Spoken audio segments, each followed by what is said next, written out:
Bonjour. Donc, je me présente, je suis Charlotte Bévis, puéricultrice référente douleur au CHU de Montpellier. Donc, la particularité, c'est que j'ai un poste en transversal sur toutes les unités de pédiatrie. Mais je travaille donc aussi en réanimation pédiatrique et aujourd'hui, l'intervention va porter sur l'hypnoanalgésie. Donc, je n'ai pas de conflit d'intérêt. Alors, qu'est-ce que l'hypnose? On a tous des représentations de l'hypnose. La plus connue est celle de Mowgli et son serpent.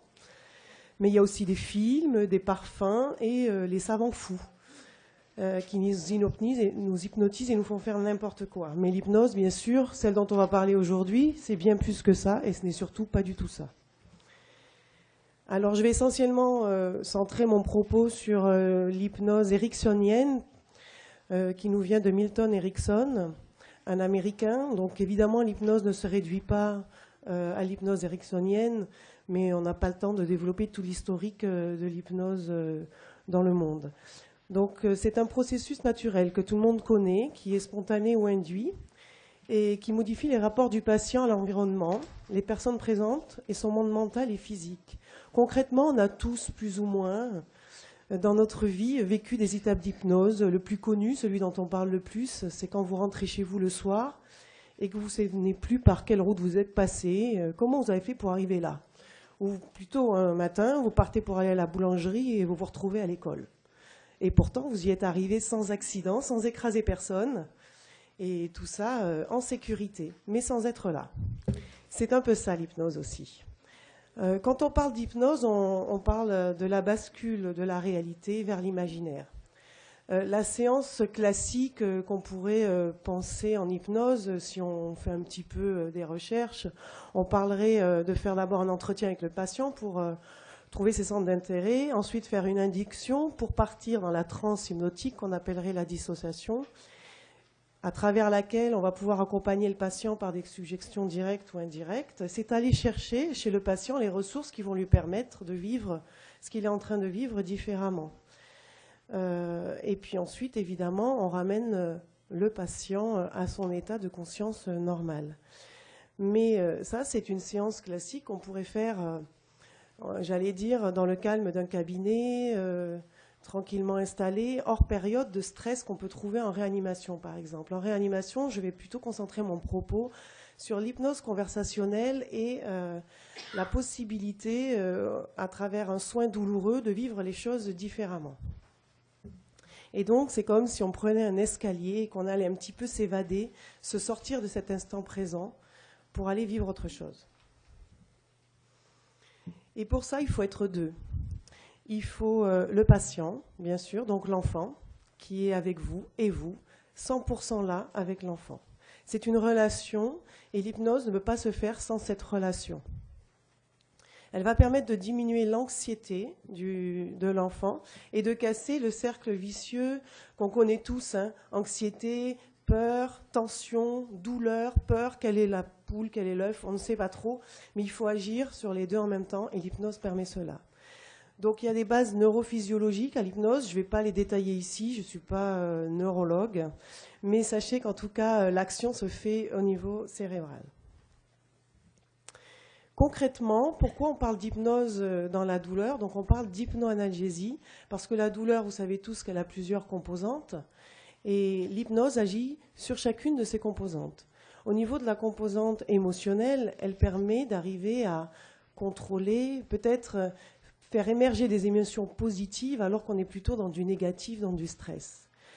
La composante cognitive, elle, est utilisée pour apporter à l'enfant un meilleur vécu. Pour l'instant, peut-être que ces choses-là ne vous parlent pas, mais après, je pense qu'avec les exemples que je vais vous donner, vous pourrez mettre des images dessus. La composante sensoridiscriminative, elle est, j'allais dire, contrebalancée par l'analgésie, hein, l'anesthésie d'une main ou carrément, j'allais dire, le court-circuitage de la sensation douloureuse. Et surtout, on remet le patient, l'enfant, au centre du soin, et c'est lui, avec nous, l'accompagnateur, qui va pouvoir faire que cette séance lui soit profitable. Alors, chez l'enfant, peut-on parler d'hypnose tout le temps? Moi, je vous dirais oui, mais c'est clair qu'avant 3-4 ans, on est plus dans la distraction dirigée Mais pour moi, l'intensité qu'on met dans cette distraction et l'intention qu'on y met n'est pas la même que dans une distraction simple. Je te propose un jeu, on joue. Non, on va au-delà de ça. Après, les enfants, ils sont quand même très, très hypnotisables, on va dire, entre 8 et 12 ans, mais c'est vraiment des critères qui peuvent être élargis à mon avis. Pourquoi les enfants sont, on dit, plus réceptifs à l'hypnose, ou en tout cas pourquoi on a l'impression que ça marche mieux? Je ne sais pas si ça marche mieux ou pas. Je ne travaille pas avec les adultes, donc je ne peux pas comparer. Mais ce que je sais avec les enfants, c'est qu'ils ont l'habitude de communiquer avec les adultes sur le mode de la suggestion. Hein, tout le temps, ils entendent, peut-être que si tu ferais ça, ce serait mieux pour toi. Peut-être que tu pourrais essayer ce manteau-là, tu aurais peut-être plus chaud qu'avec l'autre. Tout le temps, on essaye de leur donner des suggestions pour progresser, avancer dans la vie. Donc c'est un mode de communication qu'ils connaissent et qu'on n'a pas besoin de leur expliquer. Et puis, ils ont l'habitude de basculer facilement du réel vers l'imaginaire. Vous avez déjà vu, les enfants, quand ils jouent vraiment à quelque chose, ils ne sont pas juste en train de faire semblant. Ils sont le gendarme, ils sont la maman qui gronde la poupée, ils sont la petite fille qui joue à la coiffeuse. Ils ne font pas juste comme si, ils le sont réellement. Et donc cette bascule-là, ils peuvent très rapidement l'utiliser quand nous, on va leur proposer de le faire. Et puis, comme on les met vraiment, j'allais dire, dans une hypnose active, c'est-à-dire que du coup, on va leur demander de communiquer avec nous, de nous dire où ils veulent aller, et on va du coup progresser ensemble sur ce chemin de l'hypnose. Et la particularité de l'enfant, j'allais dire, c'est qu'il ne faut pas s'attendre à ce qu'il reste dans cet état, j'allais dire, de conscience modifiée où il est là sans être là. Il va souvent faire des allers-retours. Il va partir très très loin dans son imaginaire et puis à un moment donné, de nouveau poser « Ah, mais qu'est-ce que tu es en train de faire là ?» Vous lui répondez et il repart aussitôt. Et il peut faire souvent des allers-retours comme ça. Il ne faut pas être surpris par rapport à ça. Au début, ça surprend un peu. On se dit « J'ai raté. C'est pas là que je voulais qu'il soit. » Et en fait, non, il fait beaucoup d'allers-retours. Alors par contre, nos objectifs sont toujours les mêmes. Il faut les poser d'avance.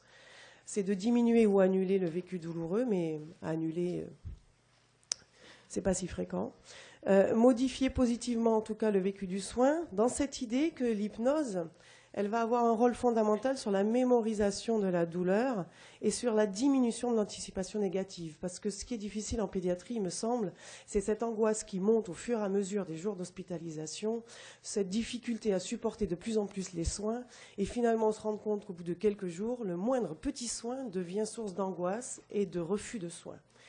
Petits soins, j'entends pour nous, parce que pour l'enfant, il n'y a pas de petits soins, bien sûr. Et donc l'hypnose va permettre de casser souvent ce cercle vicieux-là. Et donc j'insiste encore une fois, mais si on vous parle de la douleur, vous devez le savoir, hein, mais de l'importance du premier soin pour cet enfant et de l'approche qu'on va lui apporter à ce premier soin, même si c'est une réinstallation, le changement d'un capteur, les moindres petites choses peuvent avoir un impact psychologique et donc il faut être attentif à cela. Alors comment concrètement on va faire cette séance d'hypnose avec l'enfant? On va saturer tous ses sens. On va utiliser tout ce qu'il est capable de vivre, de ressentir pour l'emmener ailleurs à ce moment-là. Alors j'ai écrit le VACOG. Le VACOG, qu'est-ce que c'est? C'est le visuel, l'auditif, le kinesthésique, l'odorat et le gustatif. Ça veut dire qu'on va balayer ce champ de perception de manière à amener l'enfant ailleurs, à vivre autre chose. Et donc, concrètement, vous allez, si vous parlez du visuel, vous allez parler de la couleur, mettons qu'il soit à la mer. On parle de la couleur de l'eau, mais aussi de la luminosité du soleil. On parle du reflet de l'eau dans le soleil. On parle de l'ombre qu'il voit peut-être par terre, de la couleur des parasols, de la serviette, de son maillot. Voilà, tout vraiment ce qu'il peut percevoir. Et dans l'auditif, vous avez les mouettes qui font du bruit, la mer qui fait du bruit, le ballon de volley qui fait du bruit à côté, le marchand de beignets qui crie au loin, peut-être sa respiration qui se calme, peut-être la mienne aussi qui peut percevoir.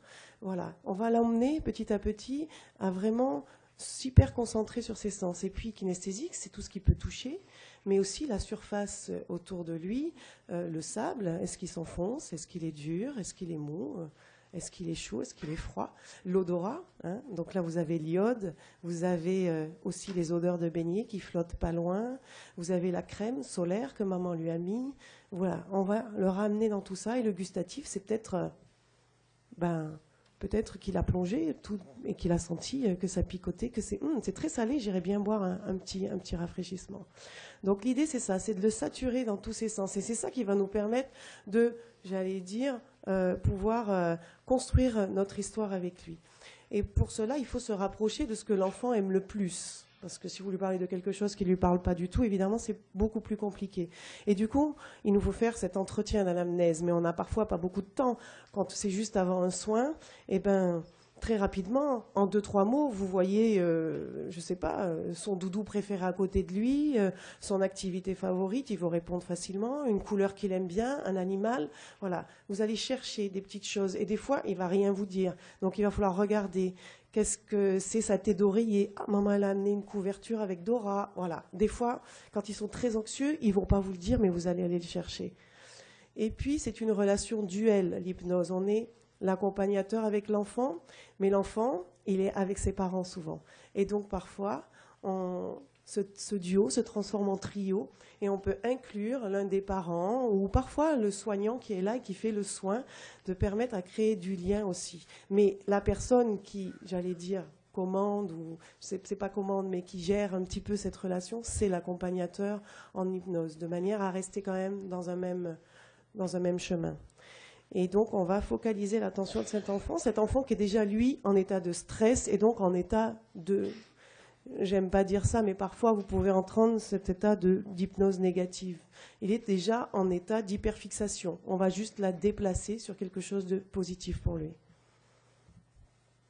Alors on peut faire de l'hypnose seule, sans autre support que la technique de l'accompagnateur et la richesse de l'enfant.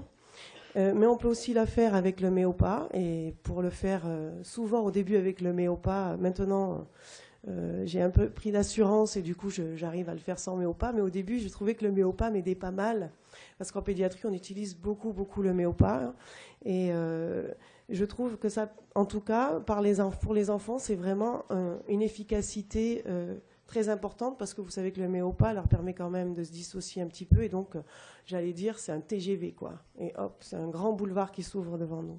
On peut le faire aussi en association avec des prémédications. Souvent en réanimation, on a tendance, on a les médicaments à portée de main, j'ai envie de dire, et donc la kétamine, les molécules de morphine, etc. sont là présentes, mais l'hypnose permet, j'allais dire, d'éviter les effets secondaires de dissociation négative de la kétamine, et permet d'amener l'enfant plus facilement dans un état de tranquillité. Et moi, en tout cas, quand j'associe la kétamine avec de l'hypnose avant et après, je trouve qu'il n'y a plus ces effets d'angoisse qu'on peut parfois observer. Mais enfin, je n'ai pas fait d'études, c'est juste mon ressenti. Et puis, bien sûr, c'est toujours en complément d'une anesthésie, d'une analgésie efficace, hein, l'EMLA, l'anesthésie locale s'il faut, on ne peut pas s'en passer. Alors, quelques petits trucs peut-être. De 0 à 2 ans, je vous ai dit que ce n'était pas vraiment de l'hypnose au sens classique du terme, mais tout ce qui va vous permettre de pouvoir regrouper l'enfant, de quand même solliciter ses sens, que ce soit le chant, les jeux colorés, les jeux avec des petites lumières qui brillent et qui changent de couleur, une bleue, une rouge, ça peut permettre de capter l'attention de cet enfant et donc de l'éloigner du soin de la région où il y a le soin douloureux qui est en train de se faire. La tétine, le bercement, le toucher aussi. À un enfant de 2 ans, il n'y a pas besoin de beaucoup de matériel, mais par contre, il va falloir régulièrement changer d'outils de distraction, parce que son attention étant limitée, hein, sa concentration étant limitée du fait de son âge. Rapidement, on va passer des bulles au jeu avec la lumière, au chant, au toucher, et voilà, et c'est un cercle jusqu'à ce que le soin soit terminé. Et ça peut être très très efficace, associé au saccharose pour des ponctions lombaires, des prises de sang, des poses de voix. De 2 à 4 ans, on commence à raconter des histoires, on utilise toujours les bulles, associées peut-être, on parle à travers les jouets, à travers le doudou. Et puis on peut travailler sa respiration en imaginant qu'on gonfle des gros ballons. J'ai en mémoire une petite fille à qui on devait faire un lavement et qui on n'avait pas d'outils et on a simplement passé toute la séance alors qu'il était prévu peut-être une sédation si ça se passait pas bien, peut-être le méopa mais elle en voulait pas. À souffler sur des plumes et on a commencé, elle aimait Violetta donc on a commencé à parler de Violetta, je ne connais absolument pas Violetta donc des fois c'est pas parce qu'on ne connaît pas qu'on ne peut pas accompagner l'enfant dans son monde et je lui dis ben, raconte-moi, du coup je me sers de ce qu'elle peut m'amener et on commence par souffler des plumes violettes et une plume et 2 plumes et 3 plumes et finalement elle souffle et puis à la fin elle me dit mais je trouve plus ma plume violette, où c'est que tu l'as mise? Et pendant qu'elle souffle, le travail corporel qui se fait, c'est la détente, la dilatation de l'anus, et donc le lavement se fait tranquillement sans même qu'elle y pense.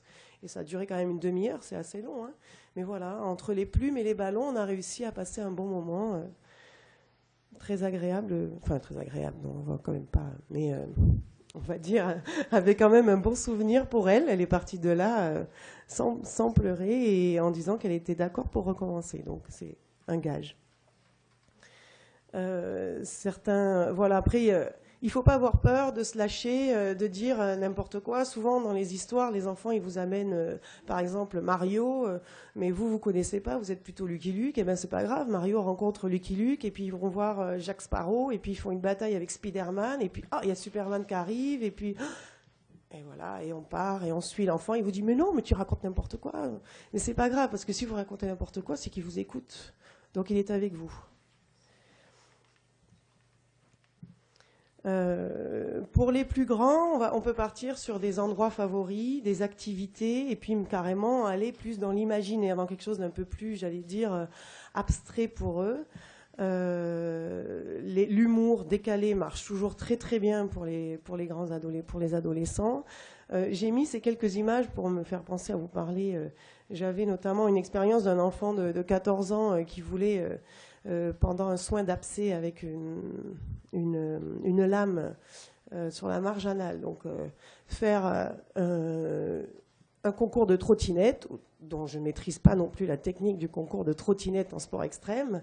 Et donc, en fait, comme il est plus grand, du coup, il peut plus partir dans son imaginaire. Donc, après, il faut juste l'accompagner dans ce qu'il est en train de vivre, sur les émotions, sur peut-être le souffle du vent, le cri de sa mère qui l'encourage, les copains qui sont là. Et comment tu fais cette technique ?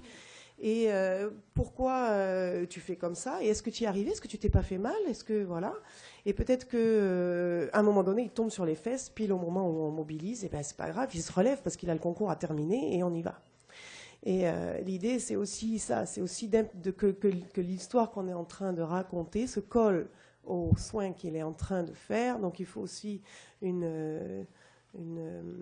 j'allais dire je vais pas trouver le mot, mais que les soignants qui font le soin s'accordent avec la personne qui accompagne l'enfant. Et du coup, on sent bien que les choses peuvent se vivre différemment. Le Bernard l'Ermite, c'est pour vous parler de ce petit de 7 ans qui en devait faire une ponction lombaire et qui avait décidé qu'il allait fabriquer une coquille d'escargot doré, parce qu'il adorait le doré pour faire la ponction lombaire. Donc on avait travaillé sur la coquille, le nacre, etc. Il était bien chaud, bien tranquille. Et puis finalement, au milieu du soin, il me dit, non mais tu sais, je vais prendre un Bernard l'Ermite parce qu'il y a des petits piquants dessus, et comme ça je pourrais moi aussi piquer le docteur quand j'aurais envie de lui envoyer des petits pics. Donc voilà. Après, Nemo, c'était pour vous parler de l'histoire d'un petit garçon qui avait eu... une amputation des mains et c'était son premier pansement et on était parti dans la mer et puis on jouait à cache-cache avec Nemo et à un moment donné il était derrière l'anémone comme ça et il me dit mais je vois quelque chose là-bas. Ah, qu'est-ce que tu veux aller voir? Il me dit oui. Donc on écarte tranquillement l'anémone et il prend sa main à qui on avait enlevé le pansement, il me dit ah oui, j'ai plus ma main. Ah oui, d'accord, c'est comme ça. Non, mais là, finalement, je vais retourner à faire cache-cache. Remets-moi les anémones, on est reparti dans l'anémone, etc. Et c'est la première fois qu'il voyait ce pansement. Et après, du coup, il a pu en reparler, dire j'ai vu ça, mais pas trop longtemps. Et il a pu gérer, lui, le temps, j'allais dire, de vision de son anémone. J'ai plus le temps. Ce que je voulais vous dire, c'est qu'il faut être à 100% là. Il y a des mots qu'il vaut mieux éviter. Il vaut mieux éviter ne t'inquiète pas, il vaut mieux dire rassure-toi, par exemple. Je vais te piquer, ben, on essaye de ne pas le préciser puisqu'on l'emmène ailleurs, on ne tente pas le ramener. Respire, au lieu de dire à un enfant respire, ben oui, mais de toute façon il respire, donc autant lui dire plutôt souffle, très très fort, vas-y, fais-le. Au lieu de dire ne bouge pas, on peut dire reste calme, sois tranquille, tu peux m'aider comme ça. Sachez que le cerveau n'entend pas la négation, donc il vaut mieux pas dire des phrases négatives. Pour moi, on peut faire de l'hypnose pour n'importe quel acte, y compris en dehors des soins, y compris pour mettre en place une VNI, pour les toilettes, pour traiter de la douleur post-opératoire, par exemple, tout le temps. Sur le CHU de Montpellier, depuis 2009, on a formé beaucoup de personnes, et 70% sont des infirmiers. Et on s'est aperçu qu'il fallait soutenir les personnes formées à l'hypnoanalgésie et que pour que ça marche dans un service, il faut qu'il y ait un maximum de personnes qui soient au moins sensibilisées, même si elles ne sont pas formées.